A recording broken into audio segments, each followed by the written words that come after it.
प्रभु यीशु मसीह के मधुर नाम में एक बार फिर से आप सबका स्वागत है। और हम जो है जब कलीसिया या चर्च आरंभ हुआ तो बहुत सारी ऐसी चीजें थी जो आरंभिक कलीसिया में आरंभ हुई। बहुत सारे परिवर्तन थे और बहुत सारे डिफरेंसेस भी थे। हमने पिछले एपिसोड में जो है सिमिलरिटी समानताएं इजराइल में और चर्च में देखी थी। आज हम देखेंगे कि बहुत सारे डिफरेंसेस थे इजराइल में और कलीसिया में। मसीह यीशु के पहले जो चुने हुए थे वे इजराइल के नाम से जाने जाते थे, आज भी है, आज भी। और मसीह यीशु के स्वर्गारोहण के बाद उस पेंतीकोस के दिन से जिस कलीसिया का आरंभ हुआ जो आज तक वर्तमान है, सो इन दोनों में जो है बहुत सारी जो थे वो अंतर भी थे। मैं आपके लिए जो है वो हिस्सा फिर से पढ़ रहा हूं, जो है जो पाया जाता है रोमियो की पत्री उसका 11वां अध्याय, रोमियो की पत्री उसका 11वां अध्याय उसकी 13वीं आयत से जो है उसकी 24वीं आयत तक का हिस्सा पढ़ रहा हूं। और यहां यूं लिखा है, रोमियो की पत्री 11वां अध्याय 13वीं आयत से, मैं तुम अन्य जातियों से ये बातें कहता हूं कि जब मैं अन्य जातियों के लिए प्रेरित हूं तो मैं अपनी सेवा की बढ़ाई करता हूं, ताकि किसी रीति से मैं अपने कुटुंबियों में जलन उत्पन्न करवाकर उनमें से कई एक का उद्धार कराऊं। क्योंकि जब उनका त्याग दिया जाना जगत के मिलाप के कारण हुआ तो उनका ग्रहण किया जाना मरे हुओं में से जी उठने के बराबर न होगा। यह जब भेंट का पहला पेड़ा पवित्र ठहरा तो पूरा गूथा हुआ आटा भी पवित्र है, और जब जड़ पवित्र ठहरी तो डालियां भी ऐसी हैं। पर यदि कुछ डालियां तोड़ दी गई तो जंगली जैतून होकर उनमें साटा गया, और जैतून की जड़ की चिकनाई का भागी हुआ है। तो डालियों पर घमंड न करना, और यदि तू घमंड करे तो ये जान रख कि तू जड़ को नहीं परंतु जड़ तुझे संभालती है। फिर तू कहेगा डालियां इसलिए तोड़ी गई कि मैं साटा जाऊं। ठीक है, वे तो अविश्वास के कारण तोड़ी गई, परंतु तू विश्वास से बना रहता है, इसलिए अभिमानी न हो परंतु भयमान, क्योंकि जब परमेश्वर ने स्वाभाविक डालियों को न छोड़ा तो तुझे भी न छोड़ेगा। इसलिए परमेश्वर की कृपा और कड़ाई को देख, जो गिर गए उन पर कड़ाई परंतु तुझ पर कृपा, यदि तू उनमें बना रहे, नहीं तो तू भी काट डाला जाएगा। वे भी यदि अविश्वास में न रहे तो साटे जाएंगे, क्योंकि परमेश्वर उन्हें फिर साट सकता है। फिर क्योंकि यदि तू उस जैतून से जो स्वभाव से जंगली काटा गया और स्वभाव के विरुद्ध अच्छे जैतून में साटा गया, तो ये भी जो स्वाभाविक डालियां हैं अपने ही जैतून में क्यों ना साटे जाएंगे। सो परिवर्तन आया। 2000 साल पहले इजराइल जो है उसमें परिवर्तन आया, और जो परिवर्तन था वो बहुत सारी चीजों को लेकर के था। प्रभु ने आरंभ किया, चर्च का आरंभ हुआ, क्रिश्चियनिटी का आरंभ हुआ, और समय के हिसाब से इसमें इतनी जीवितता थी जो आज भी बरकरार है। इसीलिए प्रतिदिन जब लोगों को पाप क्षमा का अनुभव हो रहा है, उद्धार का, मोक्ष का, नजात का अनुभव हो रहा, चाहे किसी भी जाति की क्यों ना, तो वे स्वाभाविक रीति से जो है प्रभु यीशु मसीह को अपना उद्धारकर्ता ग्रहण कर रहे हैं, उसमें बने रह रहे हैं और अपनी मृत्यु तक उसके प्रति वफादार रहने की कोशिश कर रहे हैं, और प्रभु भी उनकी सहायता मदद कर रहा है। सो बहुत सारी चीजें हैं, बहुत सारी बातें हैं जो आए मैं आपको बाइबल के अनुसार जो है बताना चाहता हूं। सो आए मेरे साथ बाइबल अध्ययन पे चले। सो दोस्तों, जो है इज़राइल वर्सेस चर्च जो है, ये पुराने नियम में जिस गैदरिंग को, जो प्रतिज्ञा की हुई संतान थी, उसको हम किस नाम से जानते हैं? इज़राइल के नाम से। उसका एक हिस्सा आज भी है, आज भी है। इज़राइल को अस्तित्व में आए हुए मसीह यीशु से 2000 साल पहले और 2000 साल बाद भी, मतलब इनका इतिहास 4000 साल से पहले का है।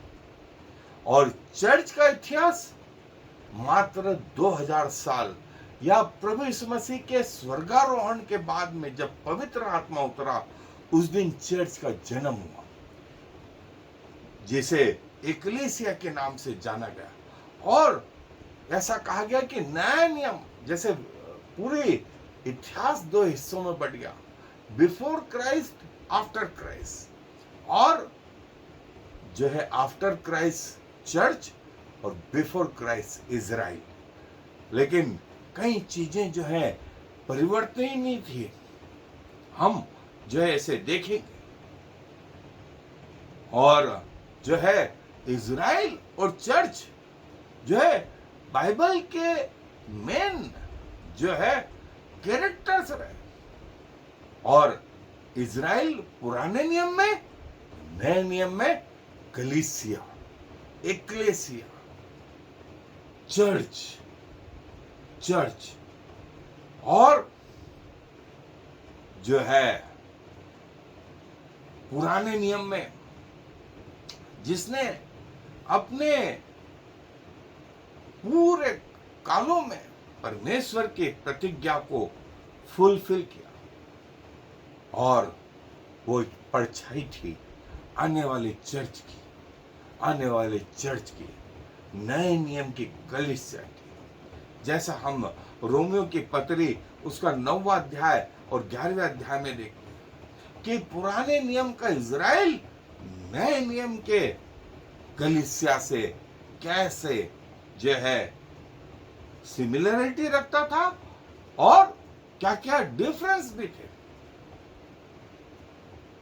क्या रिलेशनशिप रहे इज़राइल और चर्च के। ये $1 मिलियन क्वेश्चन है, $1 मिलियन क्वेश्चन, कि पुराने नियम का इज़राइल और नए नियम का चर्च, ये किन किन बातों में समानता रखते थे और भिन्नता रखते थे। और जो परमेश्वर की प्रतिज्ञा थी, वो इज़राइल के जीवन में पुराने समय में, पुराने मसीह यीशु के पहले, और कलीसिया में मसीह यीशु के आने के बाद जो है पूरी हुई। और देखिए, नए नियम में और पुराने नियम में ये जो है कलीसिया, पुराने नियम में इज़राइल और नए नियम में चर्च, चर्च। और जो है पुराने नियम में जो है इज़राइल का चुनाव परमेश्वर के द्वारा, और चर्च का चुनाव जो है वो प्रभु यीशु मसीह के द्वारा। अब्राहम को परमेश्वर ने बुलाया, और अब्राहम का बेटा इसहाक, और इसहाक का बेटा याकूब, जो इज़राइल कहलाया। और कलीसिया जो है वो पेंटिकोस के दिन जो है जिसका जन्म हुआ। और परमेश्वर ने इज़राइल को एक राष्ट्र के रूप में, और चर्च को जो है सारी अन्य जातियों को उसमें सम्मिलित कर लिया। और परमेश्वर ने जो है यरूशलेम को जो है पुराने नियम का सेंटर, चुना हुआ स्थान बनाया। तो नए नियम में जहां दो जन एक मन इकट्ठा हो जाते हैं, परमेश्वर उनके बीच में। और परमेश्वर ने पुराने नियम में तंबू के रूप में जो है अपने आपको जो है लोगों के मध्य में रखा, लेकिन आज नए नियम वो उसने शरीर को ही जो है अपना मंदिर बना लिया और अब उसमें निवास करता है। पुराने नियम के जो त्योहार थे वो आने वाले नियम के जो है वो कलीसिया के प्रकटीकरण थे। पुराने नियम के जो बलिदान थे वो मसीह यीशु को और उसके बलिदान को प्रकट करते थे। इसलिए कलीसिया जो है कोई बलिदान नहीं चढ़ाती, क्योंकि उनके सारे बलिदान मसीह यीशु ने पूरे कर दिए। प्रतिदिन का बलिदान होता था। सुबह जब सारे याजक लोग आते थे तब अपने लिए पहला काम ये करते थे कि बलिदान चढ़ाना, शाम को भी एक बलिदान, फिर प्रतिदिन के अलावा प्रति सबत के दिन साप्ताहिक बलिदान, फिर जो है मासिक बलिदान, हर महीने के पहले दिन को नव चंद्र जब चंद्रमा निकलता और उस दिन बलिदान। इजराइल का कैलेंडर 28-28 दिन का है, हमारा जॉर्जियन कैलेंडर जो है 30-31 दिन का है, लेकिन इजराइल का कैलेंडर 28 दिन का, चांद से चांद। तो नए चांद के दिन महीनों का बलिदान, प्रतिदिन का बलिदान, साप्ताहिक बलिदान, महीनों का बलिदान, फिर वार्षिक बलिदान। और मैंने आपको 7 त्योहारों के बारे में बताया। पहले महीने का जो है 14वां दिन फसह, फिर 15वें दिन से 7 दिन तक अखमीरी रोटी और 8वें दिन कटेनी का पर्व। ये 3 त्योहार प्रभु यीशु मसीह के प्रथम आगमन को बताते हैं, जो हो गया। फिर पेंतीकोस्त का त्योहार 50वें दिन को, जो कलीसिया के जन्म का त्योहार। फिर 7वें महीने के पहले दिन को तुरियों का त्योहार, 7वें महीने के 10वें दिन को जो है प्रायश्चित का त्योहार, 7वें दिन के 15वें दिन को जो है नई फसल का त्योहार। ये देखें, ये द्वितीय आगमन को बताते हैं। समय के हिसाब से प्रभु यीशु मसीह ने वो सब पूरे कर दिए। इसलिए कलीसिया में कोई बलिदान नहीं। और जो है दानियल नबी अपने भविष्यवाणी करता है, जो है 70 सप्ताहों की 70 सप्ताह में से मसीह यीशु के आने तक जो सप्ताह हुए वो करीब 69 सप्ताह हो गए, और 69 और 70 में करीब 2000 साल का गैप होगा, जो लगभग अब पूरा होने वाला है, जो मसीह के द्वितीय आगमन के बारे में बताता है। और जो त्योहार थे वो इस बात का प्रकटीकरण थे। सो दोस्तों, जो है प्रभु यीशु मसीह का आना जो है पुराने नियम में भी, और प्रभु यीशु मसीह का आना नए नियम में, करीब 350 से ज्यादा भविष्यवाणी प्रभु यीशु मसीह के प्रथम आगमन से संबंधित पूरी हुई। 350, लेकिन लोग जानते थे, लेकिन भरोसा नहीं करा। और चाहे भरोसा करें चाहे ना करें, प्रभु यीशु मसीह तो आए, उनका प्रथम आगमन तो हुआ। वैसे ही प्रभु यीशु मसीह का द्वितीय आगमन भी होगा, चाहे लोग भविष्यवाणी को माने या न माने, इन बातों को स्वीकार करें या ना करें, प्रभु तो वापस आएंगे। टोटल भविष्यवाणियां बाइबल में करीब 6000 भविष्यवाणियां जो लगभग पूरी होती गई, और जो है परमेश्वर ने, जैसा हमने रोमियो की पत्री में पढ़ कि आज भी वो ओरिजिनल लोग, चुने हुए लोग, वो भेड़ कौन है? वो इज़राइल है, वो इज़राइल। और अन्य जातियां सब जो है बकरियां हैं, सब बकरियां हैं। और प्रभु ने जो है हम सबको बनाया, इसलिए प्रभु ने कोई डिफरेंस नहीं रखा। जब प्रभु यीशु मसीह आए तो उन्होंने कहा कोई आदमी चाहे अधर्मी हो तो भी परमेश्वर ने उसके घर में उजाला दिया, उसके घर में बारिश करी, उसके घर में हवा दी, उसके घर में जो है उसकी खेतों में भी फसल लगी, उसके भी जानवर, उसको भी उम्र दराज दी, इसलिए कि वो परमेश्वर की बातों को समझ ले। उद्धार की बात, प्रभु यीशु मसीह का लहू इसलिए एक जाति के लिए नहीं, सब जाति के लिए। और जातियां किसके द्वारा बनाई गई? मनुष्यों के द्वारा।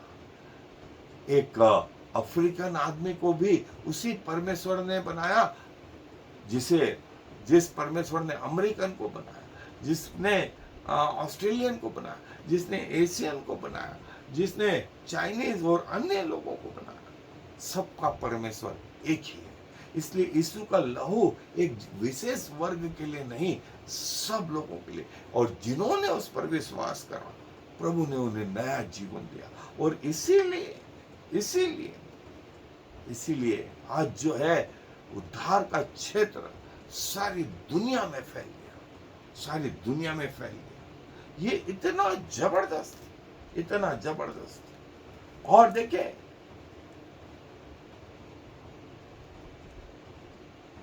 इज़राइल और चर्च जो है कई समानताएं,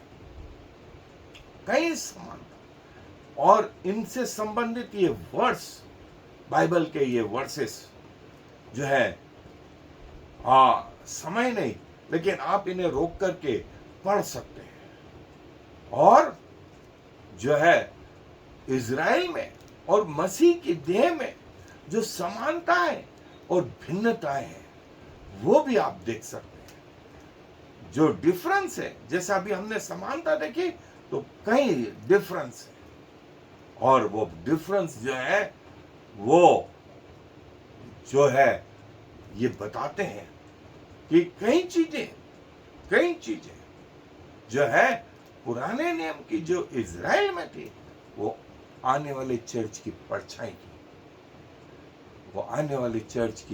थी, और प्रभु जो है अपने लोगों की अगुवाई कर रहे थे, बता रहे थे कि आने वाला समय ऐसा आएगा। और जो है इज़राइल में और कलीसिया में ये परिवर्तन आ रहे थे, और कुछ समानताएं भी थी, और हम वो समानताएं थी वो भी देख चुके हैं। और ये कुछ परिवर्तन और समानताएं एक मिक्स रीति से जो है प्रभु ने अपने वचन में प्रकट करी। सो कलीसिया का निर्माण जो है प्रभु की भव्य योजना 1-2 साल में नहीं, ये पृथ्वी के आरंभ से ही बन गई,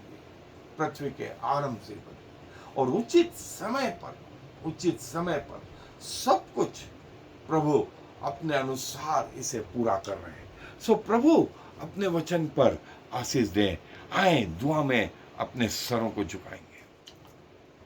प्रभु जी, धन्यवाद देते हैं कि खुदावंत कलीसिया की स्थापना आपके जहन में पृथ्वी के आरंभ से होगी, और प्रभु यीशु मसीह का आना ही इस पृथ्वी का कारण है, ऐसा प्रकाशित वाक्य के 3 अध्याय में कहते हैं। और खुदावंत जो है अनंत जीवन, अनंत नरक, अंतिम न्याय, शैतान का बांधा जाना, उसकी त्रिएकता पर विजय, मिलेनियम किंगडम, और प्रभु सारी चीजें आपकी व्यवस्था के अनुसार पूरी होती जा रही है। सो प्रभु हमारी आत्मिक आंखों को खोलें कि हम आपको निहार सकें, हमारे आत्मिक कानों को खोलें कि हम आपकी वाणी को सुन सकें, हमारे आत्मिक हृदय को खोलें कि हम आपको समझ सकें।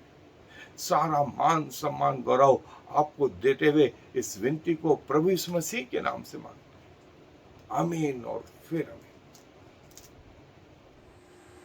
Shema Yisrael Yahweh Eloheinu Yahweh Echad. Hear, O Israel, the Lord is our God, the Lord alone.